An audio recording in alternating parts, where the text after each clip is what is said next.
if you can please take your seat. Thank you very much. And also for the participants who are online and who have been patiently waiting. So it gives me great pleasure to welcome you to this session this afternoon on the Global Air Quality Network that UNEP is setting up as a result of UNEA 610 resolution. My name is Soraya Smaoun. I'm the officer in charge of the Pollution and Health Unit and Air Quality Coordinator in UNEP. We are starting a little bit late, but we'll try to catch up with time. We had actually put 4 hours for this meeting, and we might finish earlier or not, depending on the discussions.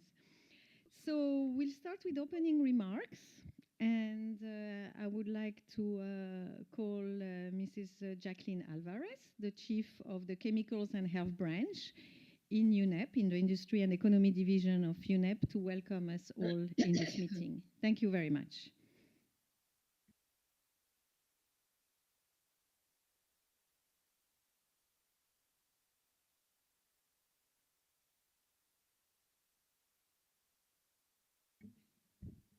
Good day to all. It's a real pleasure to be with you today, particularly because this is the inaugural meeting of the Global Air Quality Cooperation Network that was established because of a mandate that we got in our United Nations Environment Assembly in 2024. But I would like maybe to start with a reflection of some years ago, maybe 2, 3, 4 decades ago, when my mother used to say, now is the government going to make us pay or charge us for the air we breathe? That's outrageous, right? So at that moment, air was really considered as a human right, that today it is, which is fantastic. But at the end of the day, we have not valued that possibility that we have with one of the environmental matrices that is essential for our life. So what is rational or irrational at this moment is the consequence of many things that we have been doing that we also have not fully fledged the problem that we are in, not because of lack of scientific evidence, but particularly because we are still far from getting the quality of air that we want. So I will continue maybe with the grasshopper effect. You have heard that many times, I'm sure most of you are scientists. And the grasshopper effect is talking about how the contaminants move around our atmosphere. So being in a way maybe used in a very hot area, tropical area, they can be found in the Arctic where they have never been used. So that's talking about how our atmosphere really works and how the physical-chemical properties of certain groups of chemicals, of pollutants, really are everywhere. You heard many, many times there is no borders for the air quality, and that's one of the issues, or the air pollution. It depends how you want to talk about it. But I'm not going to stop with the grasshopper effect. We have the Trojan horse effect. That one I didn't know for a very long time. But when I started looking at how some compounds and how the wind is a carrier for contaminants that are sometimes not related directly to the pollutants. Oops. Okay, I have an echo. That are not maybe directly connected to the air pollutants as we know, but they go with the moves in the atmosphere. So the urgency of our tasks cannot be overstated. You know that very, very well. And we all of us breathe air that it is polluted. More than 99% of the humanity breathes polluted air. That leads, unfortunately, to, as you know, more than 8 million annual deaths. And for those of you that have children or grandchildren or can see children playing from your home, 700,000 children died under the age of 5 because of air pollution. So that's not minor at all in the considerations that we are having.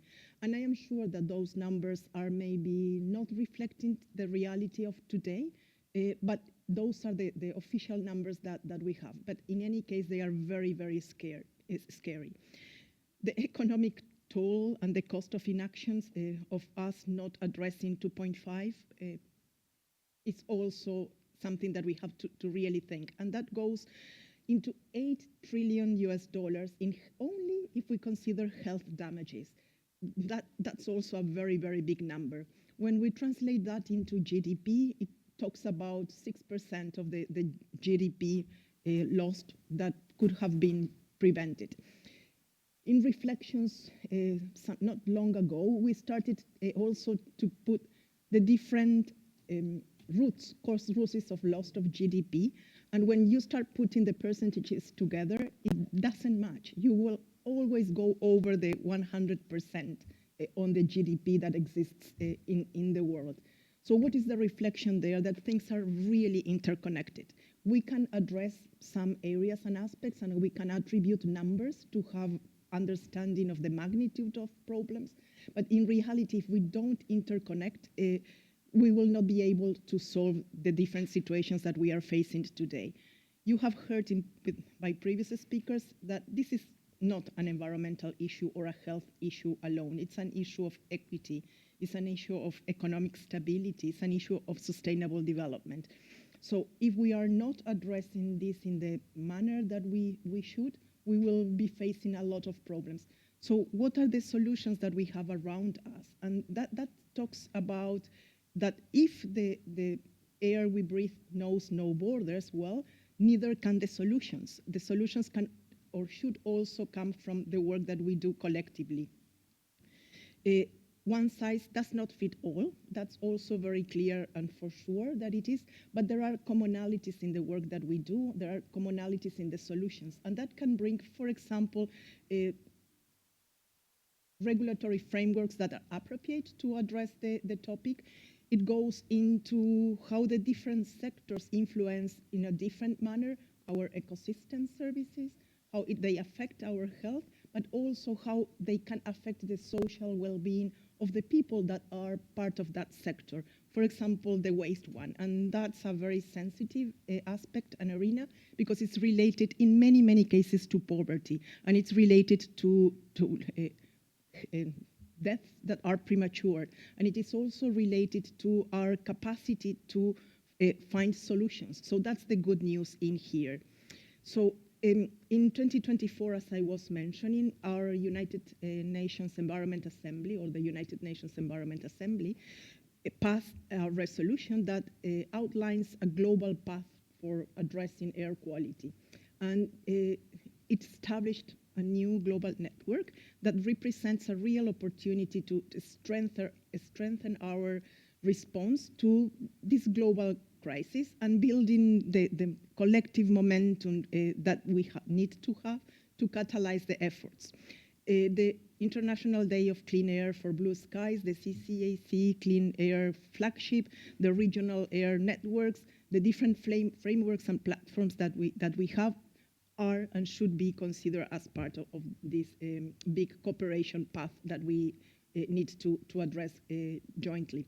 And here I am also going to make a reflection on multilateral environmental agreements and how, in a way or the other, either international or regional agreements, tried to address air quality from their perspective.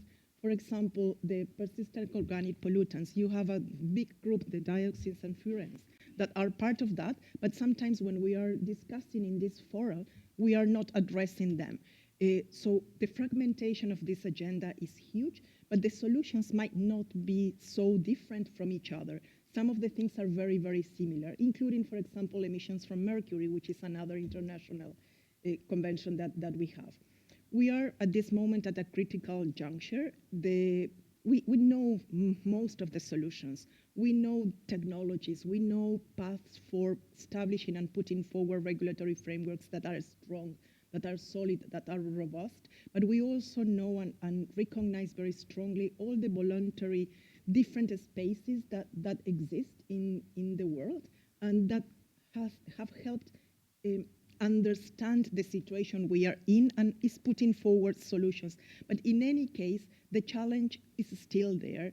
And we have to think of what we call maybe three main pillars. First is to share and scale up solutions. If we don't go into that direction, we will go with the same mistakes. We need to learn from the lessons that we have. The second one is to fund and finance. And as you know, fund and finance are not the same, but we need both very, very strongly. And for that, we need both public and private investments.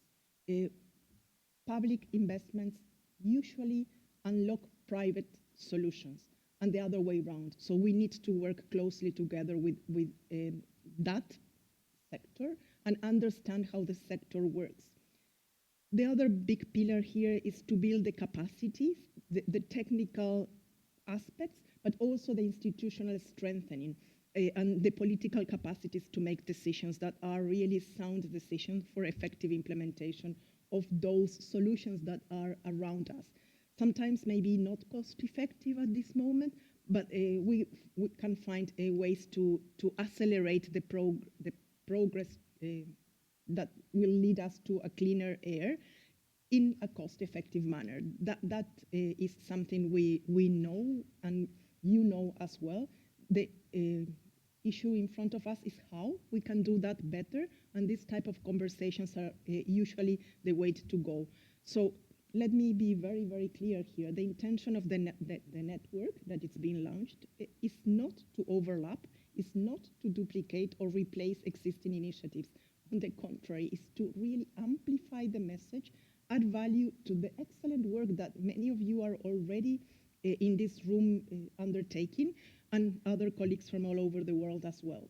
So UNEP, as the host of the Secretariat, is really committed to continue to work closely with you, with member states, with other regional networks, with international organizations, key stakeholders for complementing, for having a synergistic approach, but most importantly, to make our future cleaner and our air cleaner.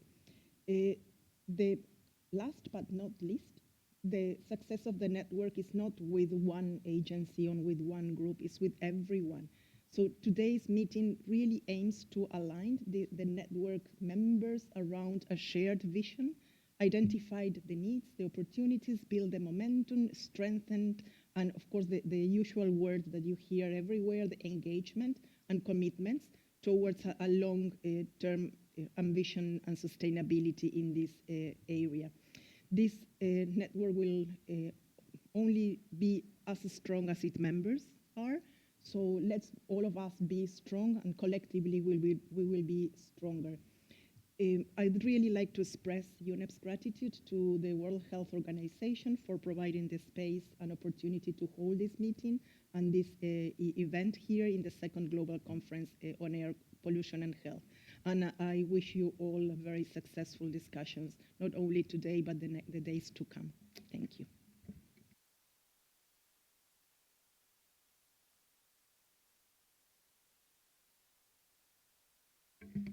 Thank you very much, Jacqueline. And since we are still in the opening remarks, I would like to call on one of the member states that was very supportive of this resolution and the previous resolution on air pollution as well. I'd like now to give the floor to Jennifer Kerr, who is joining us online, the Director of Environment and Climate Change Canada. Jennifer, can you hear me?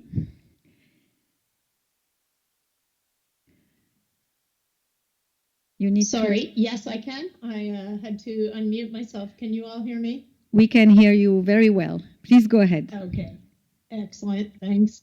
Thanks, Soraya, and hello to everyone. I should say first, that's the name of our department. I'm not the director of the whole department, unfortunately, but I am the director of the Air Quality Program Office within Environment and Climate Change Canada. So yeah, thanks again. I'm really pleased. I'm thrilled, really, to be giving some remarks on the occasion of the launch of this Global Cooperation Network, and as part of the second Global Conference on Air Pollution and Health. I do wish I could have been there with you all in person, meeting old friends and colleagues, and attending this important conference. As one of the greatest environmental risks to human health globally, and one of the main avoidable causes of death and disease globally, air pollution is a global problem with far-reaching impacts, and that's owing to its transport over long distances. And it is, of course, this transport that makes international cooperation key to reducing the risks of air pollution and improving air quality globally. I think we all understand well that climate change is a global issue, but it really is excellent to see this aspect of air pollution increasingly recognized. And reducing air pollution globally has multiple benefits, obviously, to human health. Just witness the title of the conference we're all attending, but also to biodiversity and to climate. And some key air pollutants, such as black carbon and methane, are also short-lived climate pollutants, and reducing them has key benefits for avoiding near-term climate warming and taking an integrated approach to addressing, in particular, air pollution and climate change, and leapfrogging or avoiding the somewhat siloed policy approach that so many countries, including at times my own, have sometimes taken, is bound to lead to win-win solutions. Those exist. So we welcome the establishment of this cooperation network. It's a key step in the implementation of UNEA Resolution 610 on promoting regional cooperation on air pollution to improve air quality globally, but also, as you said, Soroya, in furtherance of Resolution 38, which is entitled Preventing and Reducing Air Pollution to Improve Air Quality Globally, noting both of these resolutions had the aim to improve air quality globally. And so while it's true that air pollution has significant local and regional components, and regional cooperation arrangements exist in some areas of the world, they don't yet fully cover all regions.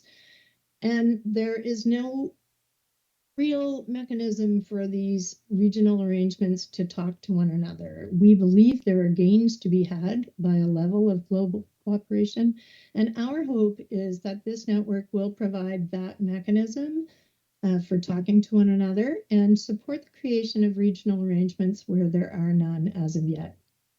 So, as you noted, I was involved in both of these resolutions. So the launch of this network, I think I can say, is pretty near and dear to my heart.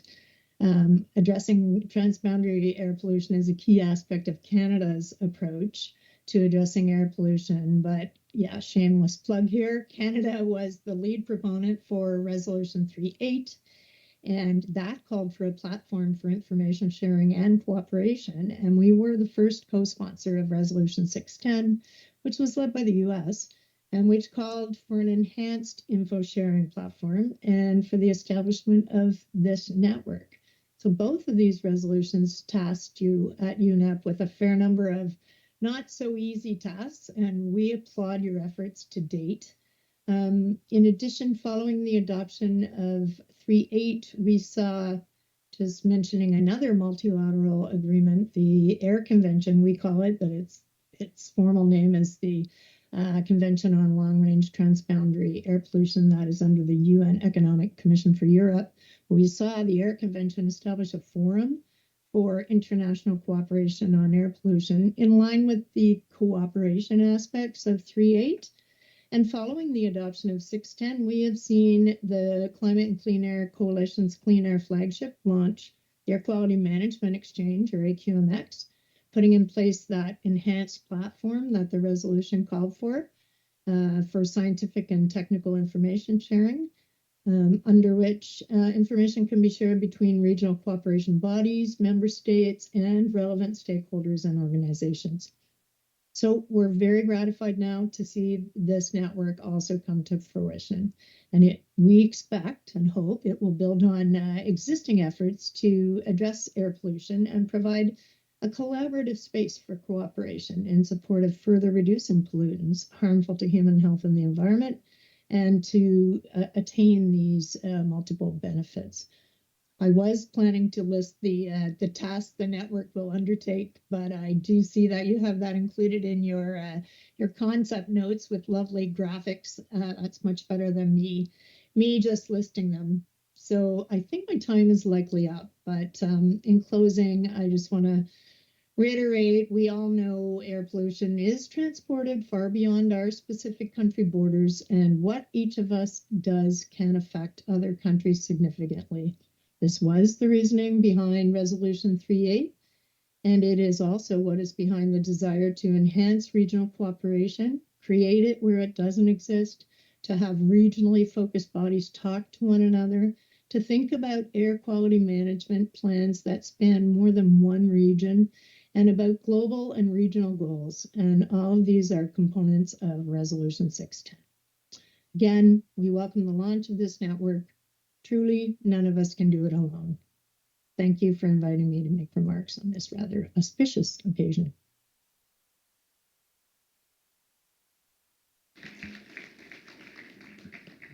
Thank you very much, Jen. And thank you for, of course, underlying the integrated approach that we need to have on air pollution, but as well as the role of this network, right? Vis-a-vis the regional networks and vis-a-vis the Forum of International Cooperation on Air Pollution, known as FICAP. Last but not least, I'd like to give the floor to our host here. And of course, Jacqueline already thanked the organizers of this conference, and I would also, of course, like to do the same. So Heather, thank you very much for all the efforts and development of this second conference on air pollution and health. And I would like to give you the floor as well. Thank you very much.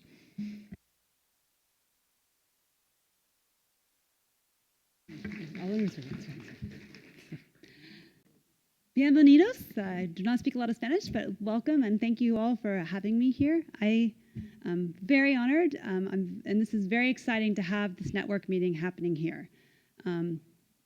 As you know, and we've heard a lot of people alluding to this, air pollution equals a health problem. We really have to tackle it.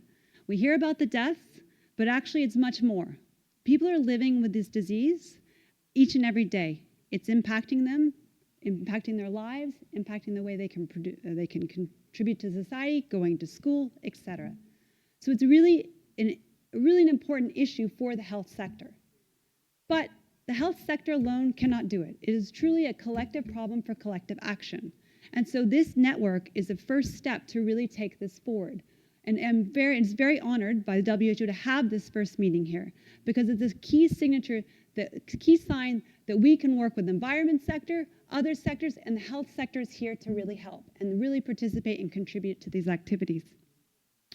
The UNEP and WHO, we have been cooperating for a number of years in various ways, including in terms of tracking, various commitments, building the capacity of countries, in terms of providing guidance and policies, suggested policies, the guidelines themselves, where we actually have health-based targets.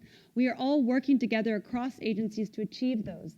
And it was great to see the UNEA 6 resolution recognize those guidelines and call for countries to be achieving that.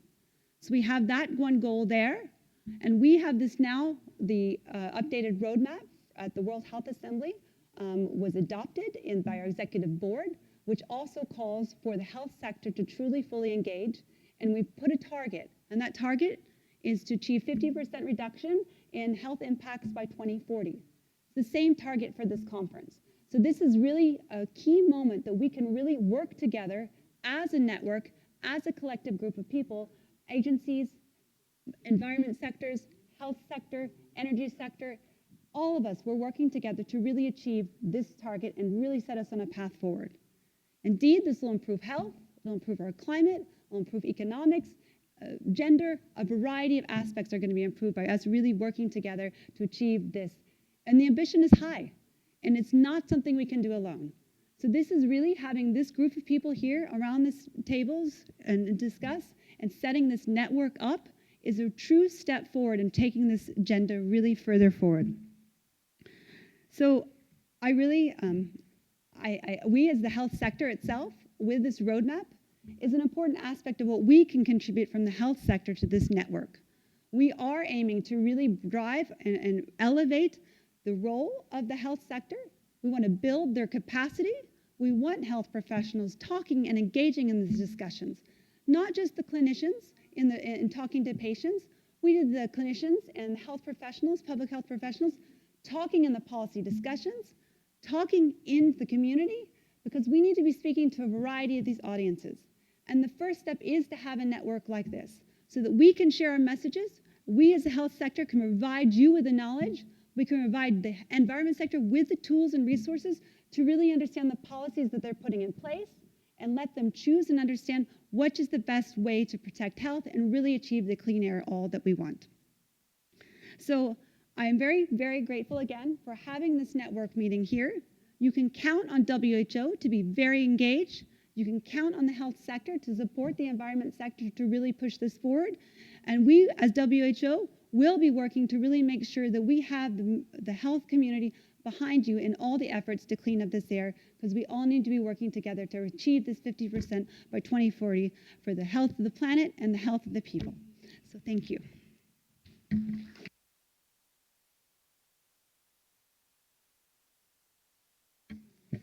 Thank you very much, Heather.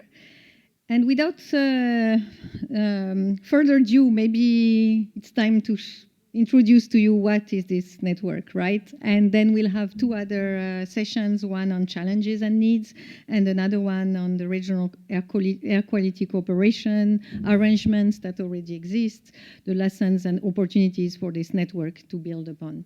So we'll be giving you a very quick presentation. I think some elements have already been presented through the welcoming remarks of our three distinguished guests. And if you can put it on the slide. So I'll start, and then Tom Bannister, who has been very much involved in the development of this network after UNEA 610 resolution, will also present a few slides. So, I mean, I don't really need to present this slide, right? And we had this morning the Africa Clean Air program launch as well, which really reminded us of some of these challenges and the fact that air pollution is really a global crisis. And we heard as well the many impacts on the environment, but also on the economic and on the social side and on the health front. So this is really to say that, yes, of course, we really need to do more. The response by many countries is held back by capacity gaps and lack of resources. I think we heard it this morning as well through some of the panelists who presented. And also the fact that, and especially now under the financial international landscape that we are in, current investment in air pollution remain critically low and is not going to improve in the next couple of years, right? And given its transboundary nature, international cooperation on air quality remains very weak and too weak. On the right side of the slides, you see that, however, there is light for hope, or hope for, we can actually be a little bit hopeful in the sense that we have some of these regional arrangements already in place, either as networks, established networks, or as initiatives. You see some of them on the slides. There is, of course, the UNEC, the Convention on Long-Range Transboundary Air Pollution. We have the Intergovernmental Network on Atmospheric Air Pollution in this region, so that is very good. We have the Africa Clean Air Program, which was launched this morning. We have in Asia and the Pacific the Malé Declaration on control and prevention of air pollution. We also have UNEP in the same region, as well as the ASEAN Agreement on Transboundary haze pollution. And we have the kind of the younger one in the region, which is the RAPAP, the Regional Action Plan on Air Pollution, which has been set up by UNESCAP. So, and in Africa, apart from the Africa Clean Air Program, we also have a number of agreements, as was mentioned by Kevin, I think, this morning on one of the slides.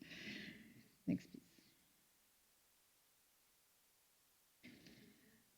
So we already heard about the mandate that was given to UNEP with this third resolution. Here, we are only talking about the UNEA resolution, so I haven't mentioned on these slides the United Nations General Assembly resolution, for instance, and also the WHO Assembly on the same. But you can see on this slide that from 2014 to 2024, we have 3 resolutions that gave a clear mandate to UNEP, to partners, to also countries or governments in general and other stakeholders to actually act on air pollution.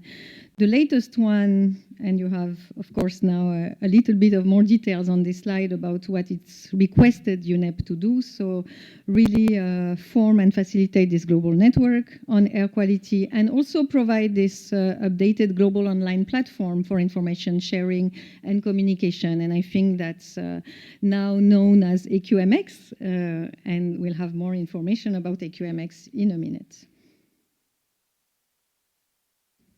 Next, sorry. So that's, again, I'm not going to read this slide, but just for you who haven't looked at the UNEA 610 resolution in the recent past, this is what the resolution asks UNEP to do and the executive director to do. So really to put together this network, and you have some of the functions of the network actually mentioned here. I think that the most important one is really capacity building, as was already mentioned through our past session, as well as really supporting the development of existing and new regional air quality cooperation arrangements. And we will hear from some of these in the second session. There was also a call for working with member states to build and enhance national air quality monitoring capacity. Yeah, next.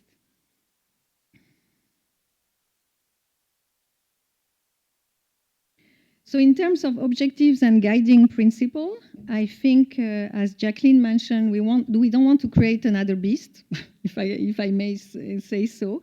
So really, we want a network which, first of all, won't overlap, duplicate, or replace existing air quality initiative, and won't act as an intergovernmental decision-making space. So we want something that is providing value, that will be light, agile, responding to demands and needs, to also be diverse. So the resolution mentioned a number of institutions that should be part of the network. So really it should be multi-stakeholder and multi-sectoral by nature. Technical as well, it could have a kind of technical function, though of course this technical function should very much rely on AQMX, and also participatory. So really reliance on the active participation and contribution of the network partners.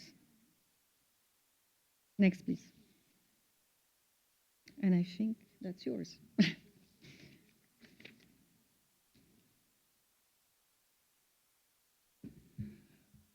So as Soraya mentioned, in terms of stakeholders, the UNEA resolution outlines the key groups that should be involved in the network. These include member states, UN entities, secretariats of multilateral environmental agreements, science policy panels, and international, regional, and sub-regional bodies and initiatives. Over 20 organizations and initiatives are also specifically mentioned in the resolution, including regional air quality cooperation arrangements and the UN regional economic commissions. And the list of stakeholders in the resolution is not meant to be exhaustive, and UNEP is conducting a stakeholder mapping to identify other potential participants that can be invited to join the network, including from civil society and the private sector.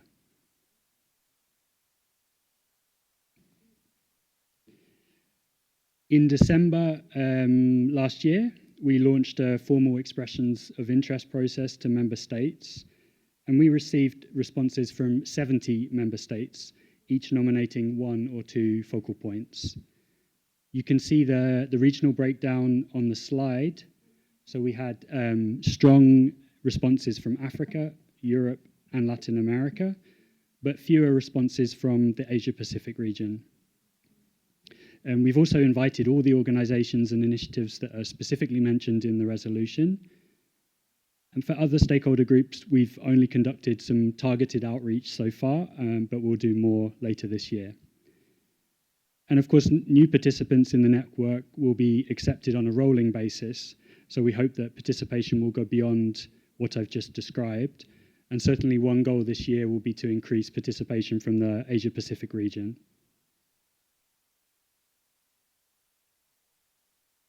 And on this slide, you can see the main components of the network, the structure, as they're defined in the concept note. So a key element will be thematic working groups led by network participants, which UNEP will begin to establish this year. And these groups will focus on priority air quality management issues and other issues that are not already covered by existing global initiatives such as CCAC's Clean Air Flagship or the CCAC sectoral hubs. We also envisage that the network will facilitate capacity building activities such as trainings and technical webinars. And again, these will be primarily led and contributed by network participants. Another element of the network will be matchmaking, connecting those willing to contribute knowledge, technical capacity, and other resources with those participants who need it.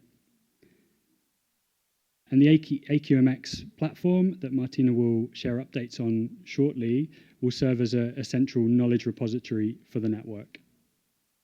We'll also look to hold a global annual meeting, and these will be hybrid and held as a side event to other relevant global or regional events. This year, we may also hold some online briefings to accommodate specific regions or stakeholder groups. And we know that for some stakeholders in some regions, it hasn't been possible to join today's meeting due to the time difference. And once again, we can, I think, reiterate here that all of these activities and functions are a bit dependent on available resources and also the leadership and active engagement of network participants. Next slide, please. On this slide, you can see a timeline of the phased approach that UNEP will take for establishing the network.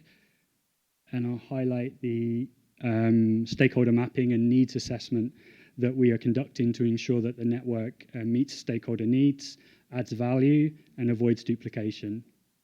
And in this exercise, we're not only speaking to air quality stakeholders, but also to the secretariats of other similar networks, including those focused on other thematic issues such as circular economy. We certainly recognize that some networks are more effective than others, and we're gathering good practices and lessons learned to inform the way that we structure and implement this network. So things like how to keep participants engaged, feedback mechanisms, and sustainability. And at the end of the first year, we'll also review what's working and what's not to help us refine the structure and functions of the network going forward.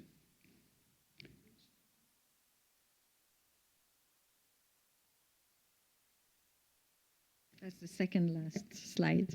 So that's really for this first network meeting, which is of course the launching of the network. Those are the meeting objectives here on the screen. So really align stakeholders, you, around the shared vision, including by establishing a common understanding of the network's goals, principle, and value. Identify needs and opportunities as well by exploring specific challenges, gaps, etc. And as Tom mentioned, we already conducted a stakeholders mapping and gaps analysis that will serve as the basis for that, or can serve as the basis. The third objective is to build momentum very much, so by strengthening participants' engagement and encouraging commitments, maybe that's the wrong word, but at least really encouraging, interested member states and others to contribute leaderships, resources, and expertise. And last but not least, set the stage for long-term ambition and sustainability. And I think that was the last slide. Yeah. Thank you very much for listening. We wanted to, maybe in case you have some very, very kind of burning question, to have a little bit of time for Q&A, but very little, because we have two sessions coming up now where we are going to detail and discuss about these challenges and needs, as well as having some experience or presentation from other regional air quality arrangements. So, but just in case there are some burning questions, I'm opening the floor for 2 minutes, 5 minutes. Thank you.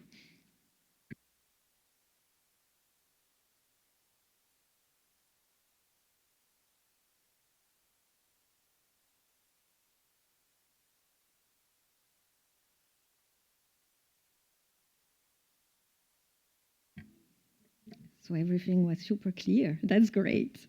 So, so in that case, we can move to the next panel or the first session. Session 1 on challenges and needs. And I'll be handing over to my colleagues and friend, Martina Otto, the head of the CCAC Secretariat. Thank you. Thanks, Soraya. Okay, yeah, so I'm the head of the Secretariat of the Climate and Clean Air Coalition, Martina Otto, and Jennifer hinted already at this intersection, clean air, nature, climate, and we're actually operating at this nexus space between climate and clean air since over a decade now. We're within the UNEP structure and really a partnership of over 200 countries, civil society organizations, IGOs, bringing all of them together, working at this integrated approach. And I've been asked to chair the session here, challenges and needs. Usually I talk about opportunities because I love taking a positive spin on things as well. And last week we were in Brasilia to host our annual meeting, and that brought together all the partners. And one key thing that came out is the power of sharing, of being together in this. If we share our lessons, and not only the good things, but also where something hasn't quite worked out the way it was intended to, that helps us to accelerate the action. So that's part of the speed and scale that we need to see. So now to the session. And obviously, Soraya already mentioned the survey that was done, but the idea is really to use this opportunity to take stock of the most significant air quality management challenges faced by countries and key stakeholders, and to explore how the network can help overcome them by adding value to existing efforts. And we'll see as well whether we get to that, that we touch upon which thematic focus areas could work, could be addressed by the network. So I'll moderate a panel in a second, but I was also asked to present the AQMX that has come up a couple of times already. And it's the other thing that was mandated in the UNEA resolution about the regional cooperation, so this knowledge platform. And for us, it's part of a CCAC Clean Air flagship. And flagships for us are a way of concentrating efforts of the whole partnership. The Clean Air flagship itself was developed by a task team that brought together key players in the air quality community, from IGOs with, Heather, who spoke, from WHO, to the MDBs, to NGOs, a number of people who are actually here in this room as well. And that allowed us to actually go pretty fast as well, because we had this collective wisdom to draw on. It has 5 components, and the first is to highlight, I want to highlight just 2 elements out of that before I go into the AQMX. And the first is there's an economic case assessment that is underway, and that will give us information on the cost of inaction, but also cost of action, which is really, really important to drive things forward, particularly in this current context where everybody's concentrating on economic growth. How do we make ends meet? And I think it will give a strong additional backing to taking action on air pollution. The second is this Africa Clean Air Program that has been mentioned a couple of times, and that we had a session on earlier today. And here it's to fill a gap in one critical region. It was also made a cornerstone of the resolution. And we are working on this obviously with the African Union Commission, so it's all coming under that regional heading, but we will also support a sub-regional effort with work with the sub-regional economic commissions, as well as a focus on champion countries. This morning, we launched the 4 champion countries, so that's good news. It's moving ahead, but we also want to make sure that we have the right crossover points. Everybody talked about how important the national-local connection is, and I look at Jane with the effort on breathe cities, and where we make a good connection as well. I'm sure we can talk about that more. But now to AQMX. It was launched at the World Environment Day, so last September. So we were pretty quick in coming forward with the first step here. And we developed stage 1 information. So that's the real entry level for those who don't have any to very little air quality management capacity. What is AQMX? It's designed as a one-stop shop for technical tools, models, knowledge to strengthen the capacity amongst air quality managers worldwide. And it aims to serve as a trusted resource, so providing this guidance and additional resources to support those who deal with the air quality issues to help us on this path to meeting the interim targets identified in the WHO air quality guidelines. So what we have is curated guidance and a resource exchange library. And what you see here is this on the slide are the 8 key sectors that we have pulled out for which we do provide that stage 1 guidance. And I won't read them out, but it's you see, for example, air quality monitoring. So we're not giving data on how good or bad is the air quality in a given place. But what we do is we provide guidance. How do you go about an air quality monitoring system in your given context? So it's the how-to. And the same goes for the legal frameworks, for example, looking at what kind of standards can be put into place. How do you go about assessing wider sustainable development benefits and so on. That's one. Then we have a second slide that shows you that's the resource library. And that's searchable. At the moment, it captures 800 resources. And it really is meant to provide the granularity that you might need. So looking, and there's different search criteria, so I just encourage you to have a look at that. Why was AQMX created? I mean, obviously there's the mandate, but really there's a needs assessment report that was building on a survey across 119 countries that did show that lack of technical capacity was the greatest barrier right after the lack of funding. So that's why it's so critically important to have this network and this information, the AQMX. And it is a network in a sense as well, because it has been developed by a whole number of people who are actively engaged in this. But it also aims to serve as this underpinning for the exchanges that we need. We have training sessions. We will have a training session that will be delivered this Friday. We did a training session last week in Brasilia. We had a few online trainings as well. So this is an activity that goes on. Something else that's in the pipeline is we will develop stage 2 and stage 3 guidance. So we go into more depth and make things more granular for those who are actually already much more advanced. And then subsequently, we will do stage 4 and stage 5.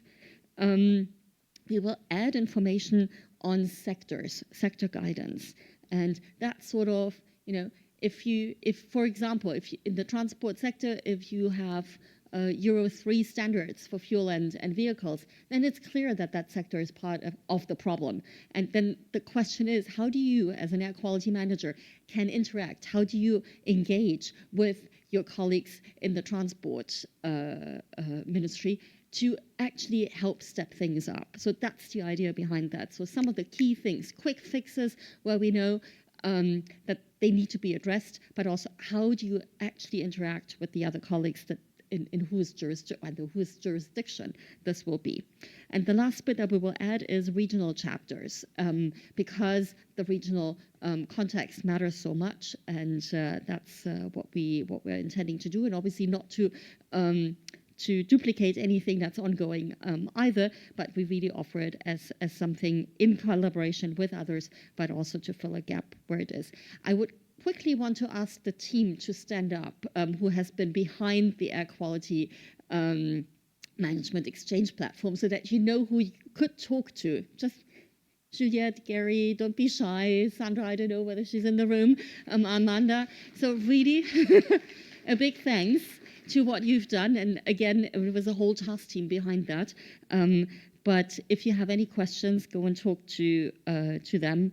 And also, if you want to be part of the session on Friday that goes into more depth, it's by invitation only, but we're very happy to invite you. So if you ask me the question, how can the network, how's the interaction? How can the network drive things forward? I have the themes, obviously, that were mentioned already, and we have a number of the sectors that matter, and we have the CCAC hubs for that. So that could actually be a pillar, and we could draw on that. Obviously, that these themes that were on this previous slide of the AQMX, around which we could structure engagement as well, and be very happy to look into that. And obviously, you can make use of the Clean Air Flagship Task Team because they have done such a stellar job. And with that, I stop on my introduction to the Air Quality Management Exchange platform, and I would like to ask the panelists to come to the floor.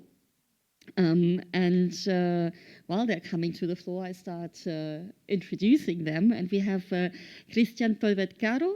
He's the head of the Air Quality Division in the Ministry of Environment of Chile. And Christian is a mechanic. Just join me. I just continue to talk to make up for the time. Christian is a mechanical engineer, and he brings experience as a university professor and as a professional in the government, and particularly by heading the air quality division, working across air quality and climate change. We have Jane Burson. She's the Clean Air Fund's founding CEO, and the Clean Air Fund is a philanthropic organization dedicated to create a future where everybody breathes clean air. It grants about 20 million per year to air pollution reduction, and Jane brings experience from within the UK government and leading a physics lab with a team of 150 scientists. And not only that, she's also convening the Our Common Air Commission, and I'm sure she will talk to us about that as well. We have Sergio Sanchez. He's the Senior Policy Director of Global Clean Air at the EDF Health. And previously, Sergio served as Mexico's Vice Minister for Environmental Protection, and he also previously to that was a Director General for Air Quality Management. So definitely, it's interesting you bring expertise from within the government, but also in the civil society area. And then we have Paulo Lai. He joined in 2024 the World Meteorological Organization, WMO, as the head of atmospheric environmental research, and he oversees with that also the Global Atmosphere Watch program, which focuses on the observation and forecasting of atmospheric composition worldwide. And Paulo brings a very strong scientific background from his work in different universities, his extensively researched and published papers, and he's also the scientific chair of the European Research Infrastructure Actress consortium of 17 European countries that provides high quality data on short-lived. Could you just, there's a feedback loop, thank you, on short-lived atmospheric constituents and related services. So now my wonderful panel has joined me up here, and I don't know, do we have mics? We don't quite, right? This is a nice and cozy setup. Do we have handheld mics?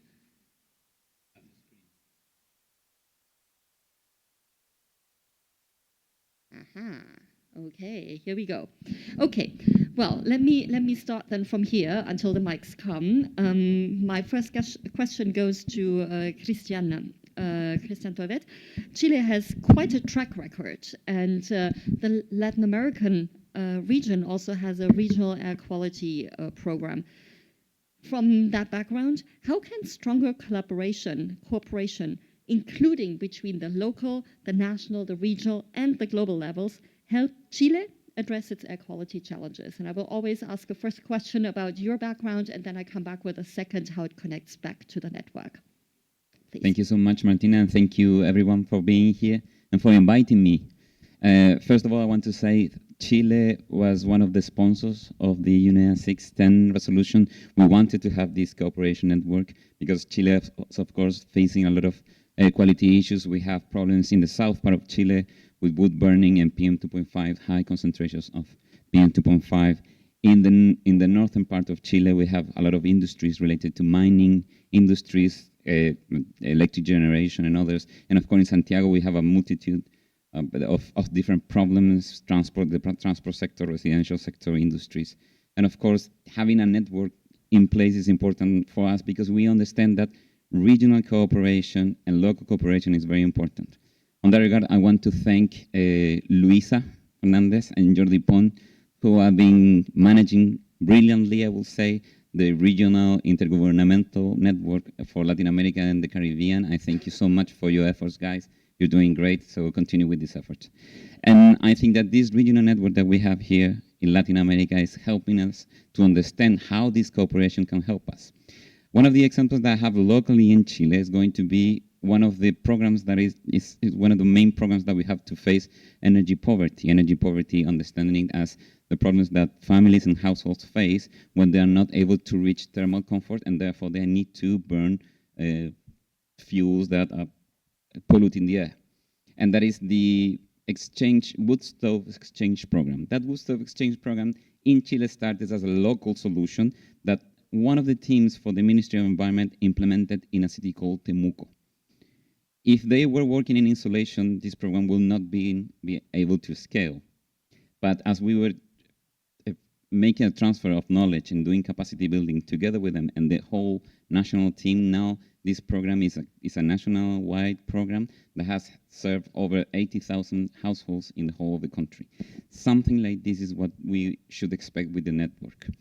For us and for Chile, what we expect with the network, and one of the main added values that we think that is going to bring about, is not only about the tool, Martin. I think that the tool is brilliant. I use it. I think particularly the tool about communications and air quality was very helpful for me. But I think that the network, as it said, is not about the tools. It's not about it's not about the documents. It's about the people. How we interact with people that have similar problems that we face, that have solved problems that we are facing right now, that could help us leapfrog. I don't remember the leapfrog. Sorry, the problems that we're facing, and also to switch the conversation. Sometimes we are having the same conversation, and if we are working in installation, we're not going to be able to actually understand how other countries, how other practitioners have solved it. But looking at just a document is not going to be enough. I need to talk with the people from Jamaica. I need to talk with the people from Panama. I need to talk with the people from Uruguay to really understand how they have solved these problems in a context that is very similar to mine. Having the solution that Germany implemented, that the US implemented, is not going to solve the problem for Chile. It's going to be very important that Chile has a context, and the context is going to be provided by the local networks. And also, I think that Soraya said that very clearly, being light, dynamic, and agile. I think that this network should be focused on action.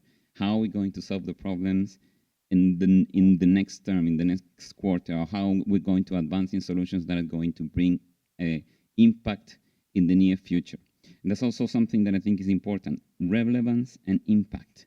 Some ask, how are we going to have engagement for this network if the solutions that this network are provided are not impactful and not relevant for the countries? It's not going to work. Well, I'm not going to engage because, of course, all the practitioners and people have a lot of work to do.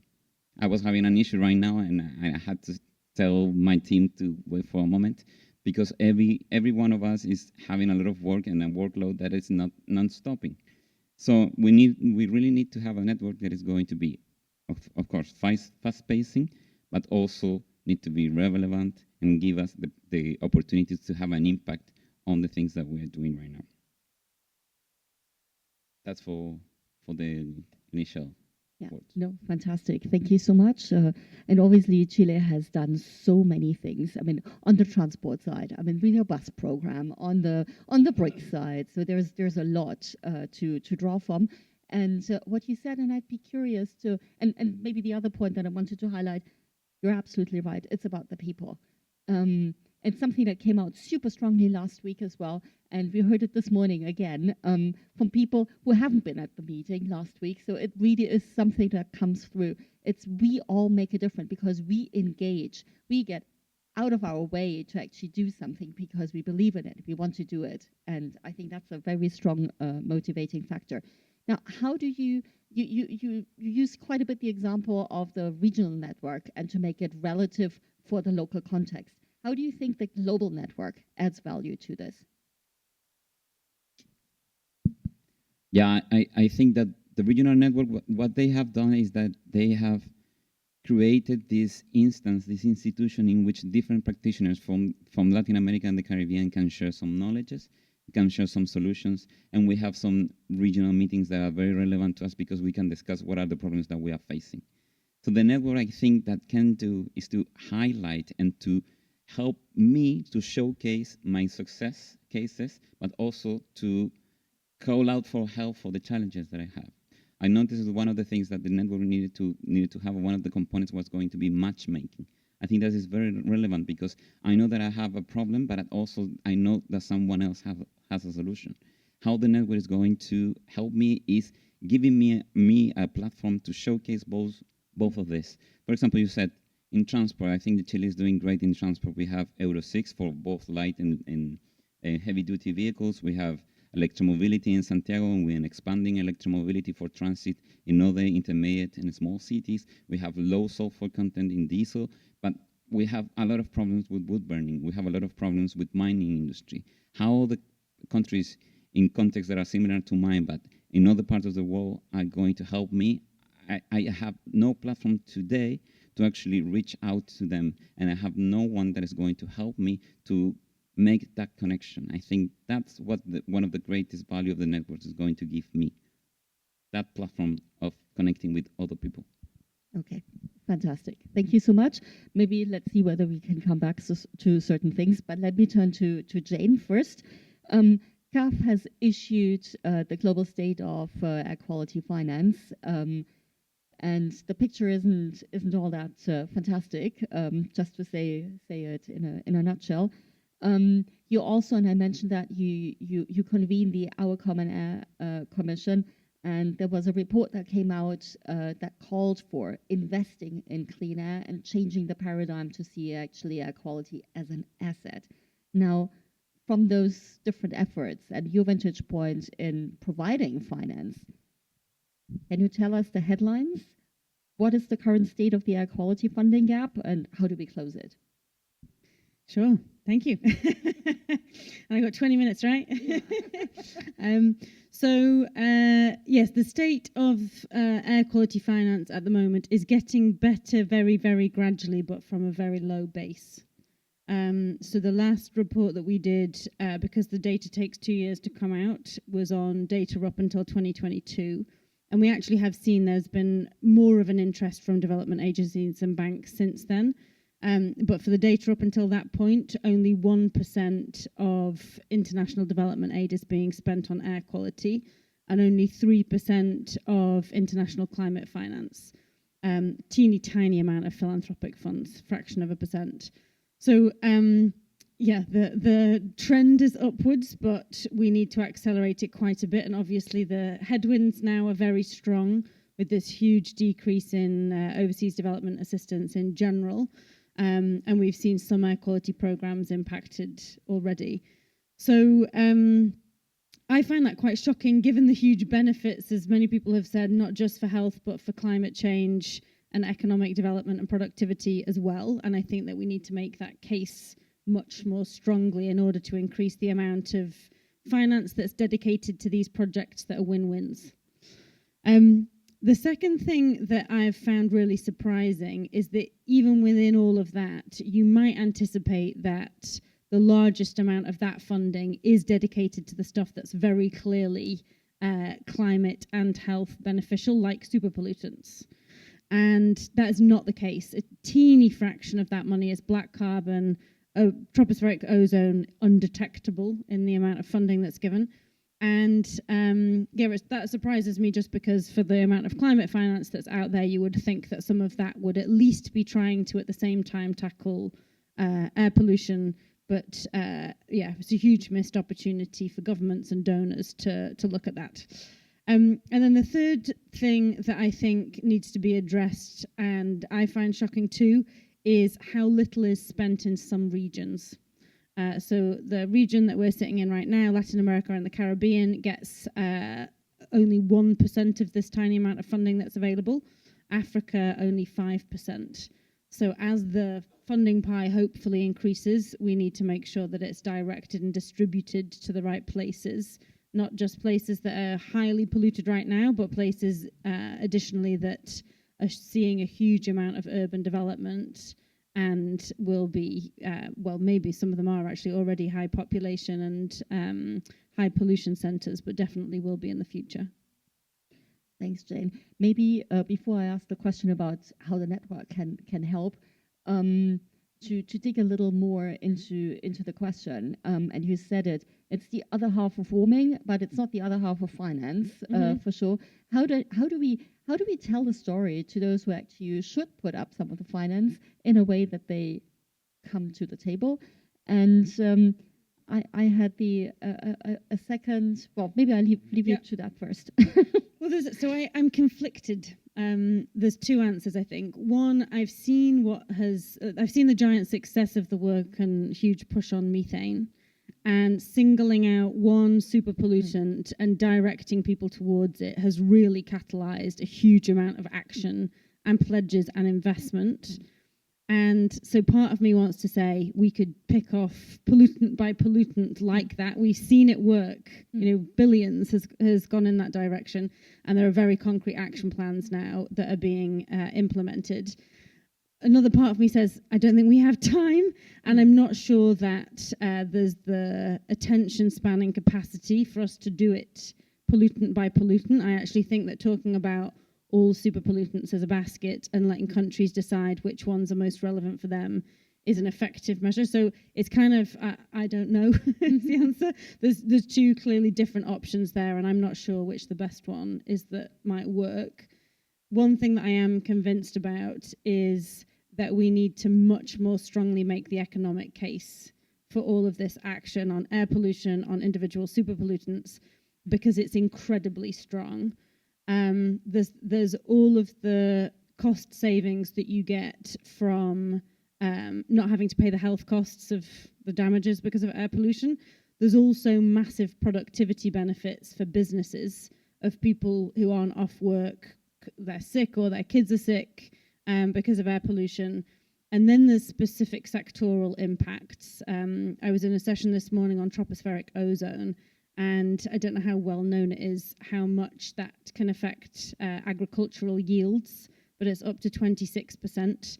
So agriculture gets very much affected. There's other sectors, retail footfall, foreign direct investment into some cities. There's lots of different ways which our Common Air Commission has aggregated and published in this report where pollution is affecting our economies and preventing investment. And I think that case needs to be made a lot more strongly, both to the investors, the development banks and development agencies, but also, and to the private sector, but also to recipient country governments and their treasuries.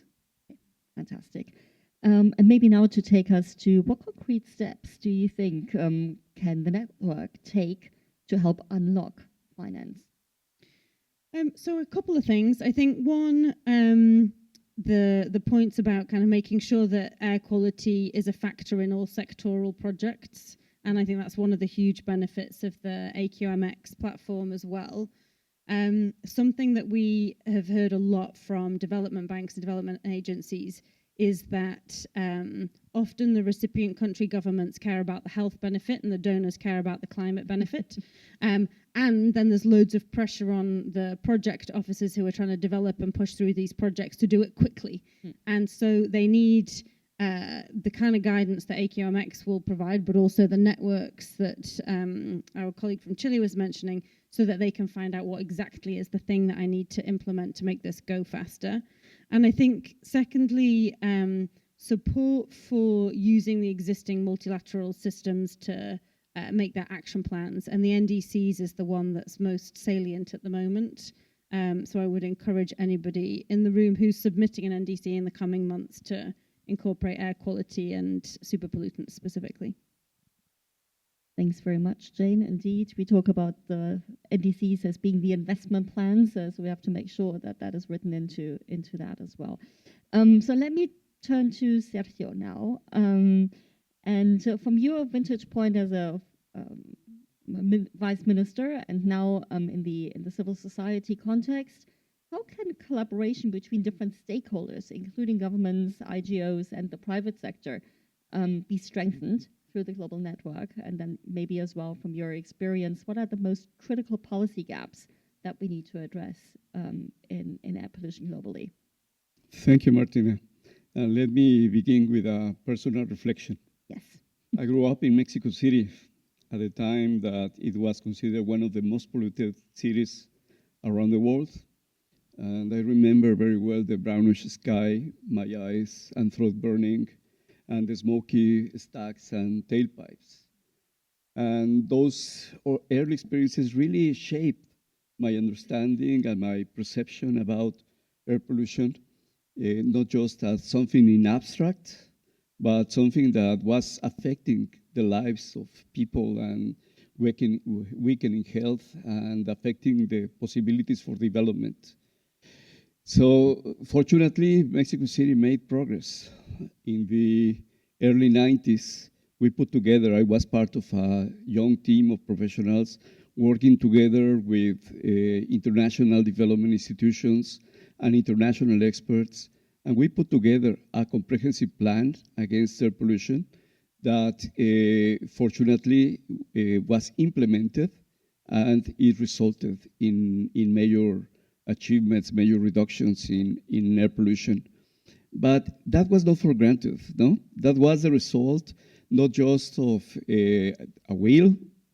There was a will, a political will, to make Mexico part of the OECD and also to join the free trade agreement as major desires, major goals, but also public pressure from civil society, in addition to availability of investment to make this a reality. In this program, we were in charge of a loan of, at that time, $220 million to develop policies and start the transformation of the public transport system. And in addition to this initial funding, it attracted larger funding to revamp refineries and make other kind of investments, and it ended up transforming into an operation of $4.5 billion of that time. So all this transformation was possible because political will, because social pressure, but also because this availability of resources, and obviously because the capacities that were evolving were being formed, supported also by the international experience that helped Mexico to leapfrog the way we were addressing the issues and the solutions we were able to put together at the national level. And I am referring in terms of international cooperation, not just the North-South collaboration, but also the South-South. I remember very well I met Professor Escudero from Chile at those years, as well as Gianni and many others. And we all were learning, but we were making major transformations. Many people talking about people in Chile and Mexico, they said, you are kids doing the work of adults. But that's what I really believe, no? About the need to take advantage of the capacities that already exist and that evolving, and facilitate this dialogue between the North and the South-South in order to really move forward.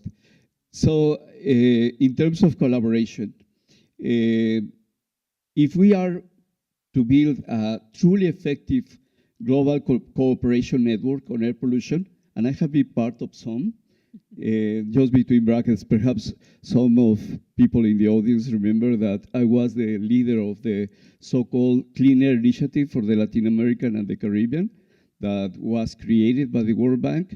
So that also can give, there exist others, the Global Clean Air for Asia, the Global Clean Air for Africa that unfortunately disappeared, and all this represents a source of good experiences. But in summary, I really believe we must focus on three pillars. Of course, technical collaboration and the development of knowledge tools is extremely important, but it's also important to establish the necessary financial mechanism, blended finance and joint funding platforms to unlock and align investments in clean air, especially where resources are most scarce. And a network like this with such presence around the world can be an excellent way to put together that platform. But also designing, coordinating coordinated sustainability strategies. In my experience, a network needs to be created having sustainability in mind. If not, it has a risk that just get stagnant. Advancing integrated data systems like the QMX that is really important in this sense. Creating inclusive governance structures, it's also another important. Bringing not just federal governments, but also local governments and other local voices, especially from vulnerable communities, into decision making, and also strengthening capacity building partnerships, but not just capacity building in general, but capacity building action oriented. All capacity buildings, in my perspective, in order to be effective, need to be connected to action. So I would like to conclude this intervention by saying raising political awareness and pressure is essential. That's something that can become a goal of this network, support its members to raise this political awareness, build and sustain political commitment to act across electoral cycles, and mobilizing resources commensurate with the scale of the challenge we are facing. Thank you. Fantastic. Thank you so much, Sergio. That was extremely rich, building on your experience directly. You touched upon so many points, from the South-South cooperation to including the sort of whole of government approach, and talking to not only the local governments, but also the communities. So there was so much, so I shouldn't have started trying to summarize what you said because it was so rich. But thank you so much, fantastic.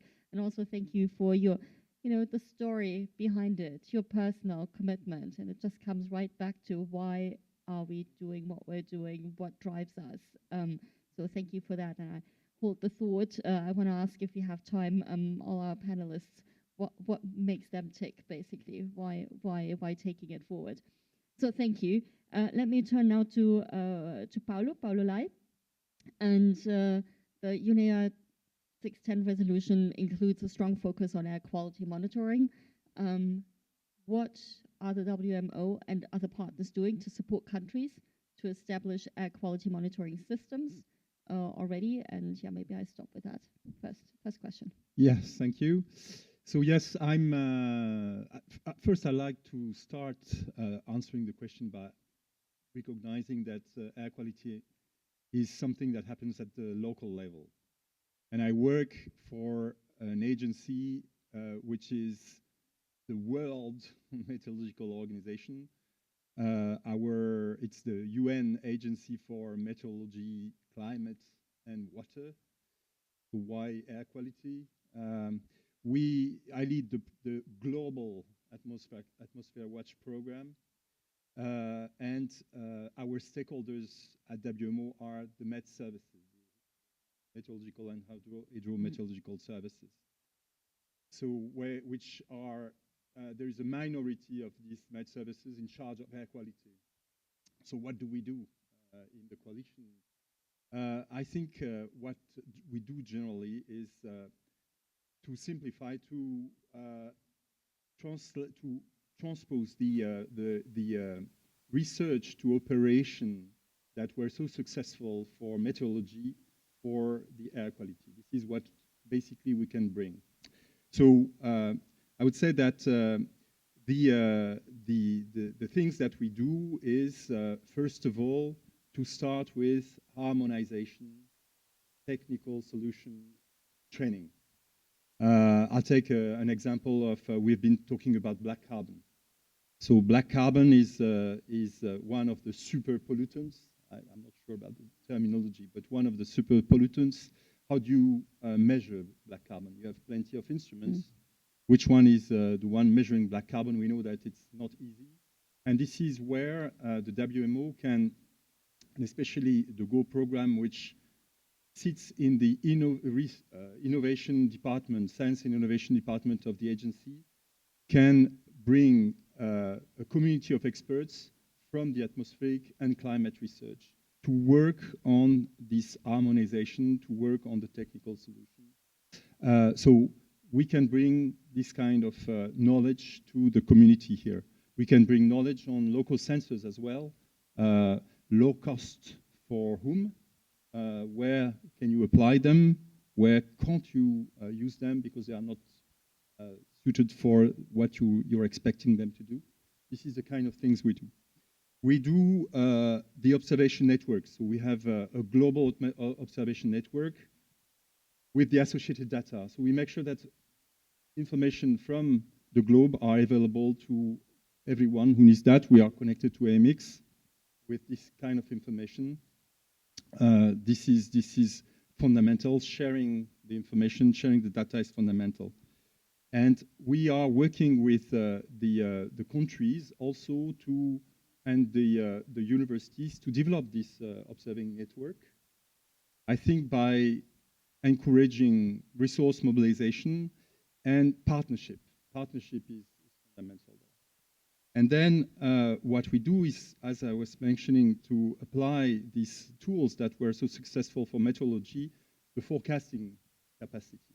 Sarah Bazart is here from WMO. She's leading these modeling aspects of the Indigo program. And we are training people to use this data and to make the forecast as we did with meteorology. So this is what we do basically at the WMO, and why we're in this initiative. Also because we are participating to raising awareness through our publications, which are widely diffused, like the Air Quality and Climate Bulletin that is. Okay, fantastic. Thank you very much. And I mean, it's super rich. And I think there's a lot that exists already, thanks to the work that you do. Also, thanks to the work that Jane does with financing some of the low-cost sensors as well. But I think, you know, I want to hold the thought as well that we don't have to wait for the perfect data situation to take action. It's important to do this. It's important to track as we go forward. But just to keep holding the thought that it's about concrete solutions. Sergio said something about all this exchange needs to be around something that's practical so that it takes us to impact as well. But back to you, Paolo. How could the global network scale up or contribute to the efforts that you're undertaking in the WMO? Yeah, I think it's really clear that there is a need for more than one agency in this issue of air quality and health. I mean, it's extremely complex. We know it's fragmented. We know that if we connect to the issue of funding, we need to have clear messages. And it's only together that we can establish those clear messages. And I would like to bring the fact also that it's already complex, this issue of air quality and health. And now we are adding the climate change issue.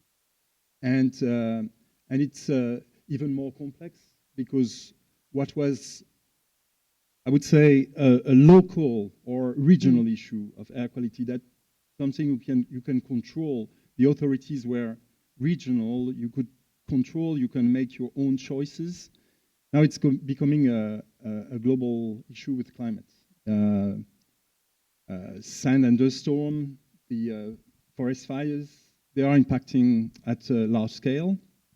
So it's a change in the way we are going to manage air quality. You need to consider something which is external to your authority. How do you do that? What are the messages?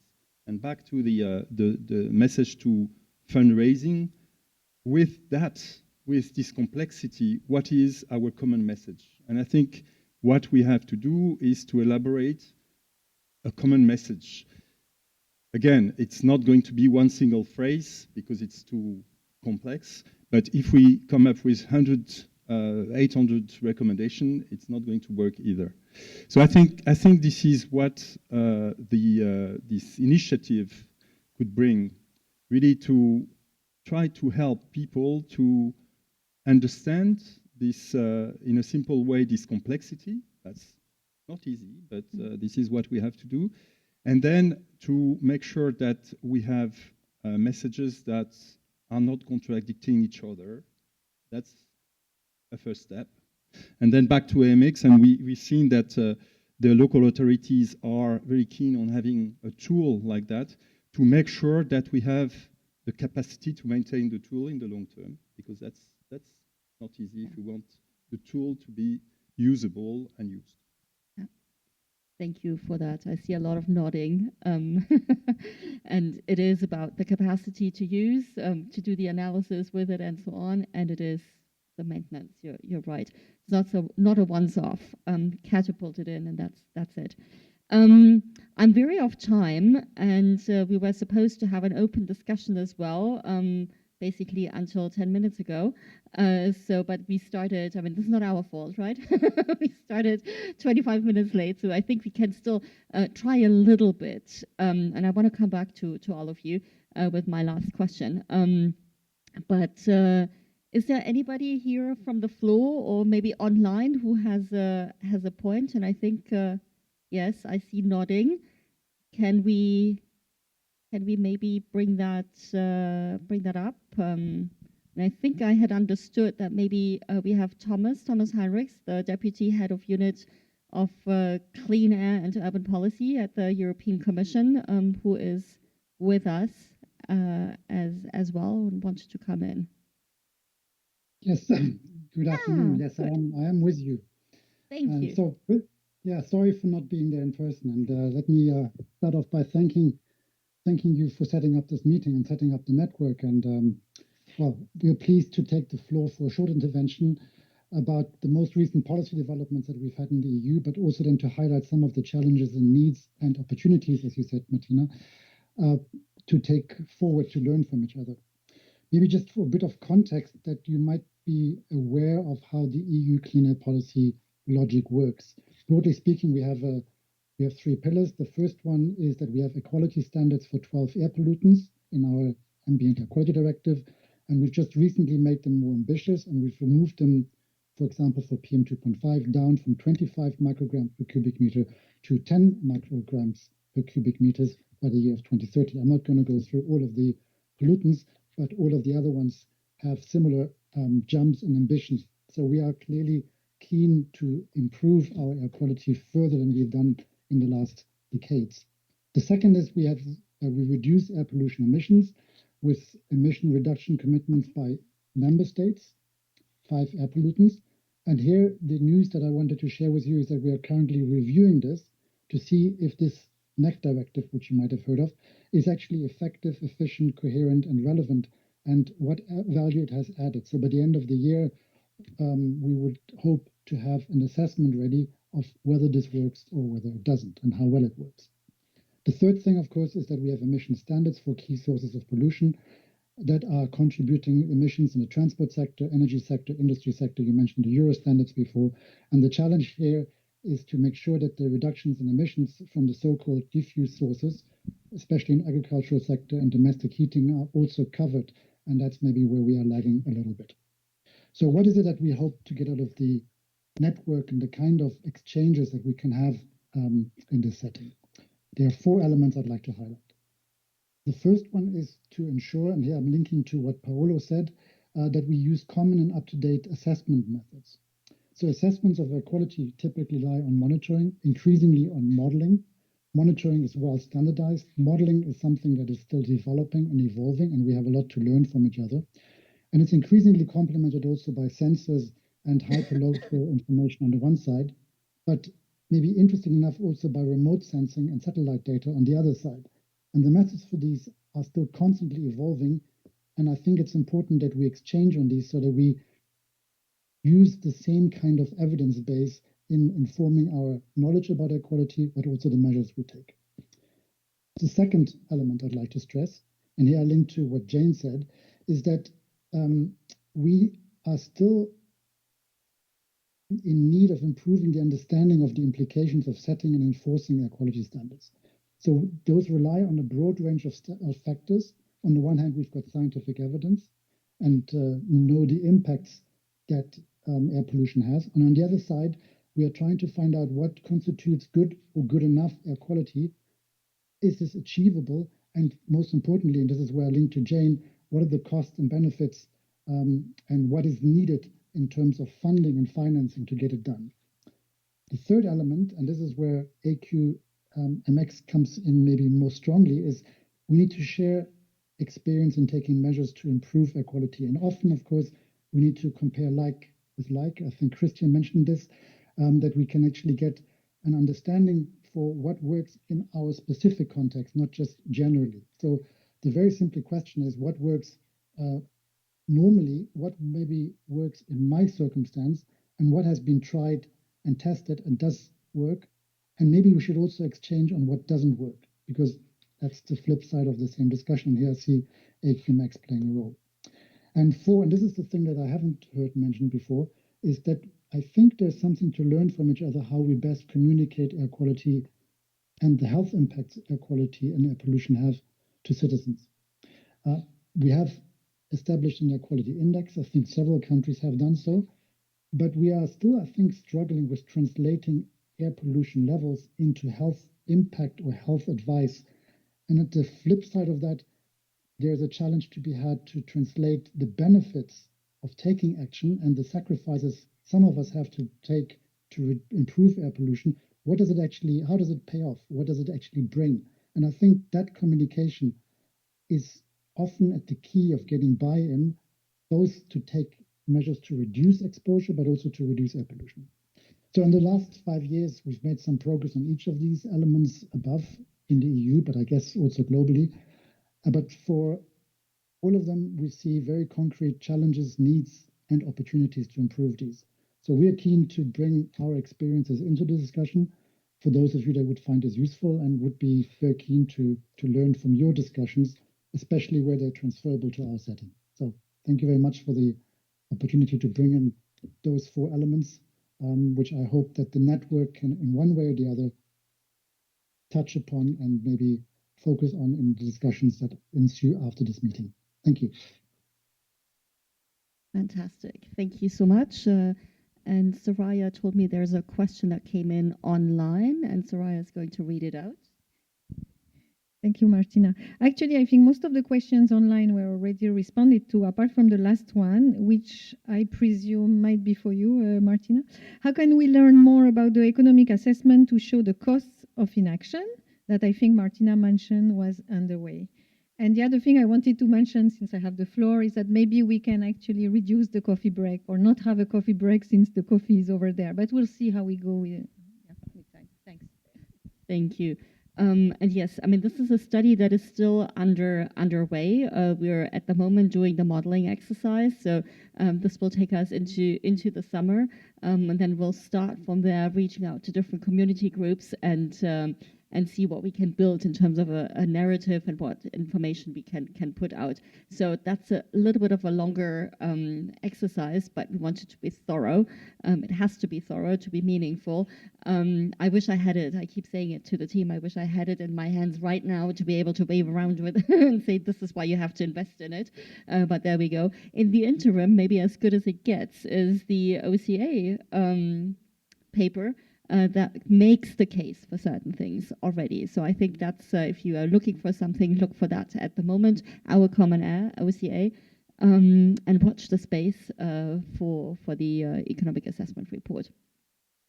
Maybe with that, I was supposed to do a quick summary, but this was so rich. But I will come back to each of you. I do this quickly, and then you all get a last word in. Is that okay?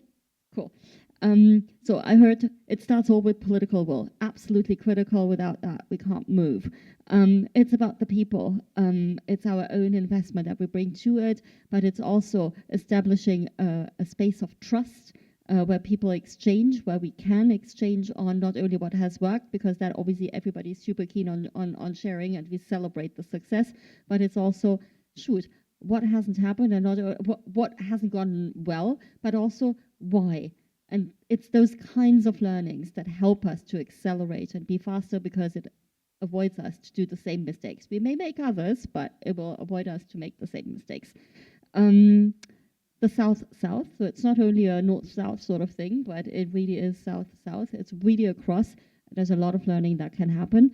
We did zoom in quite a bit in terms of themes for the network. I heard a lot about the monitoring part. I heard a lot about finance as well. That's where obviously the rubber hits the road. I haven't yet looked in, or heard enough about the matchmaking, how we make that happen, how we do this functionally. Maybe that's something you might want to respond to. Maybe you have another final word, a quick fire round, please. And for those who would like to feel or would like to share, feel okay to share, what makes you tick? I'd like to hear that too. So, but since Sergio, you have shared that last bit already, come in with what you wanted to conclude with. Actually, it's not a conclusion. It's just an indication to continue moving forward, no? Because I am very grateful about this opportunity to build all together the AQMX. It's fantastic to have everything at a single place because it allows to know what do we have and what are the gaps. But on the other side, we shouldn't be content with having the platform because it's not enough. We still are missing the last mile of data, knowledge, in order to connect with the real action. And we should invest on that. We should build the ways in which we can expand that connection in the last mile. In my work, most of the government offices, federal and local level, they have just a handful of people. People don't have time to read. People don't have time to research. So they really need support and work together. And that working together means also learning together from each other. So that's an invitation that we join efforts in order to materialize this possibility, to enhance this last mile of knowledge and data. Thank you. Fantastic, thank you. Yeah, Christian. Yeah, thank you. I was listening very closely to the history that you told at the beginning of your first word, and I remember how my brother also was working together with some of the people that were working with you. I don't know if it was with you, but with Mexico City. And I remember living in Santiago in the 90s and seeing the cloud of air pollution covering the whole of the city, because I was living in the slopes of the Andes and I could see that I was going to go into the cloud, and that's something that actually was very scary, and that's why I'm working on this, because I was scared of actually entering into the cloud of pollution. I think that some of the things that we've discussed here are very important. I want to stress some things. The flow of information between different levels of governance and different levels of locality to the global to the local, I think is very important. Learning by action, I think this is something very important. Having an agile network is going to force us to actually do something very interesting, that is having this matchmaking that you mentioned, Martin. I'm going to say something about that in a minute, but implementing what we learn. That's something that I believe in past interventions in Chile with international cooperation with CALAC did, in which we were developing national vehicles emission standards while we were learning at the same time how to measure these emission standards. So it was not something that was done in tandem, but actually was in parallel. We learned from the Swiss at the same time that we were implementing the action. And that was so much robust that only having capacity building just in place via a network on Zoom or other platform. I think building with action is something very important. And regarding the matchmaking, how I envision this matchmaking.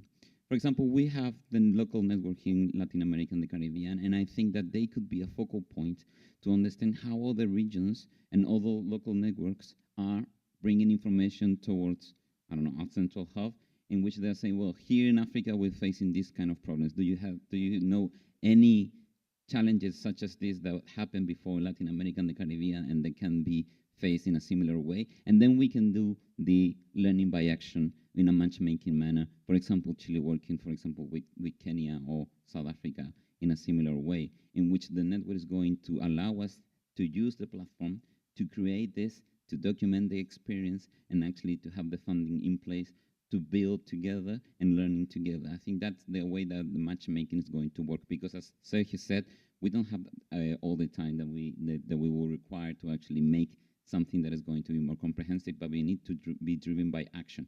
Where the problem is, the network should go and focus. We need to be a problem solution machine as a network. Okay, fantastic. Thank you. Not only country to country matching, but problem to solution matching. So we hold that thought. Paolo. What can I say? I think one thing that we have to realize is that a key aspect for the future will be to maintain the environmental policies on top of the political agenda, which is not granted now. And I think this, our organization can do many things, but what they cannot replace is the public awareness and the fact that citizens will be key in making sure that we do have environmental policies. I would like to just, the COVID period was dramatic for many, many people, many families, but at the same time, the lockdown, they make people realize that breathing a clean air is not bad, you know. It's and it makes a difference. And so I think this is also where we will have something to think about, how to make sure that people realize that this is a clean air is a normal situation, and we have to work for that. And I would like to just take 1 minute to go back to the regional aspects. I think this regional approach is fundamental. I would say that we need to think as people or organizations that are active in the different regions, how we can make sure that we are planning things together to the benefits of those who are actually our users in some ways. And this is something that perhaps we haven't done enough. And I'm not talking about relation between Chile and Kenya, but rather this more practical regional approach between Chile and its neighboring countries. NJ. Thank you. So why did I get into clean air? Well, so the role that I had before this was on secondment into the British government as head of climate and energy science. And the British government, like I think many governments, does a survey, an attitudinal survey every year, public attitudes to climate change.